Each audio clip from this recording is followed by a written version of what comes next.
The real reason why you were rejected when you've done nothing wrong, it has nothing to do with how you look, but more so about who you are.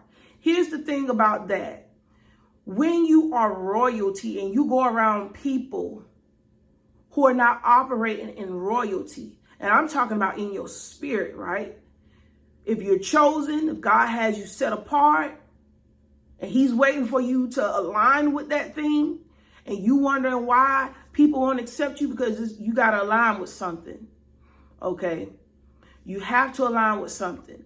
And trying to hang around people that's not like you is more like having a foreign object in your body. All your body is going to do is reject it because it was not made to contain that foreign object. The same thing when you are a royal person hanging out with commoners, people with a peasant mindset. A person with a peasant mindset, they're always trying to bring somebody down. And see, the best mind to have is the mind of Christ. There's nothing higher than the mind of Christ. There's nothing holier and cleaner than the ways of God. So when God has you chosen, he has an open door for you to walk in, but you got to find your way in there. And I know for me, it took me many years to realize, okay, this ain't my cup of tea. And it took me through heartbreak to realize that there are certain things I don't want to do no more. There's certain ways I don't want to live anymore. And then when you start to get into God's word and you learn it, wow, this is what God says about me. God says that I'm fearfully and wonderfully made. God says that you are a chosen generation, royal priesthood, a holy nation, and peculiar. This is what God has already orchestrated for you to walk into. So as a chosen person, when you start seeing that people are rejecting you, either, for one, you're chosen and you don't know it when you keep trying to fit back in. And if you have already received Christ, now you know it's not for you to go back in. Now it's time for you to align with who God has designed you to be so that you can attract your tribe. Okay. And the only way you're going to be able to attract your tribe is when you get into your purpose, when you get in line for your purpose.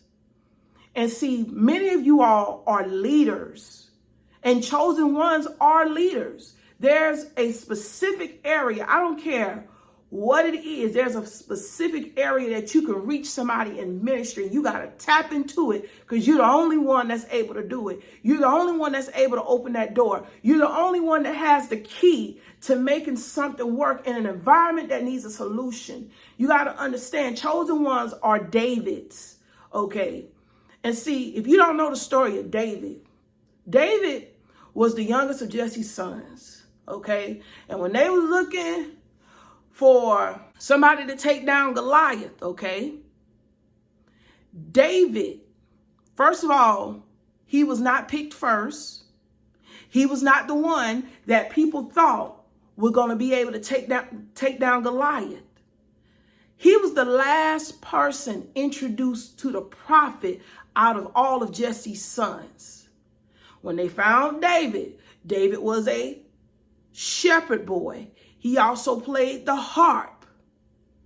And see, David, people underestimated David. Particularly Saul underestimated David because of how David's size was. Okay, and the Bible even gives you a description of how David looked. David was not exactly what people was looking for in the appearance of a king.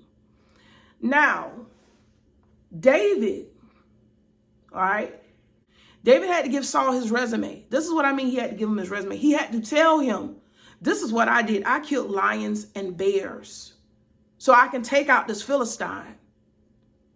That's what he wanted the then King Saul to know. And the thing is, the expectations was he needed all that armor. No, David rocked with God. And David, because God been with him, knew what to do. I come to let y'all know that you're somebody's David. Davids are normally the people that saves the day. Even though Davids are typically overlooked, Davids are typically underestimated, Davids are typically not always the first person that people look for with a solution, but Davids are the ones that save the day. So I want to encourage y'all in knowing, like, if you just felt rejected, you felt like nobody wanted to deal with you, it's more to you than that.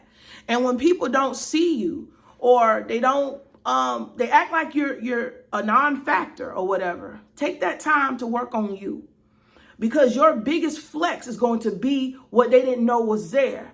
It's going to be talents that they didn't know you had. Okay? Be that secret weapon, because that's really what a David is. You don't overlook this person all this time, and then when the time comes, this person is the person that can stand up to the bully in the story. Okay? With being a chosen one, you have a deeper understanding of things. You are likely to be more talented and gifted in certain areas. Some people are actually intimidated by those things. To you, those talents and gifts may be like, well, they're just something I'm good at doing. But to them, it's a big deal. And some people are mad at you about that. That got nothing to do with you, but that's a part of what you deal with as a chosen person. People getting mad, hating on you, and having problems with you, mistreating you just because of the gifts that you have.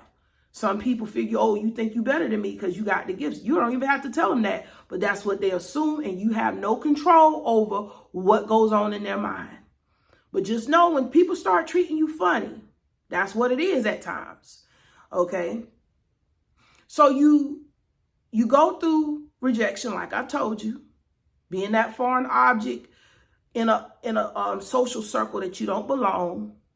At times, especially when you're waking up to who you are, you go through a period of isolation. So why do you go through that period of isolation? So you can unlearn toxic thinking about yourself and break those ties, especially if you came up in a family where the toxic manipulation, things that have caused you to feel less than who God has designed you to be, is for you to shed that. It's for you to separate and distance yourself from people who are blinded by the God of this world. People who might, and look, some of these people, I'm telling you, I got a family member, read the same scriptures in the Bible every day, don't really go to a different chapter, and you wonder why they're not growing.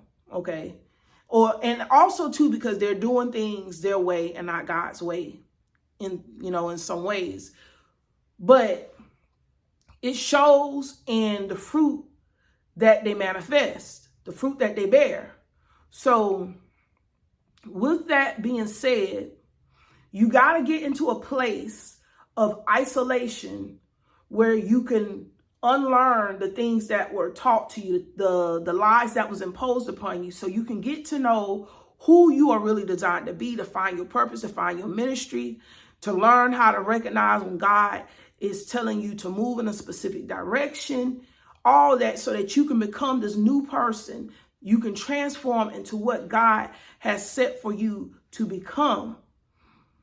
And then once you come into a full realization of what you are, what you made of, and all that stuff, now it's time for you to lead.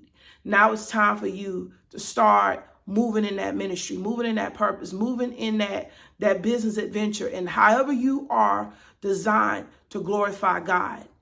If this message has been inspirational to you and helpful, please hit the subscribe button, and God bless you.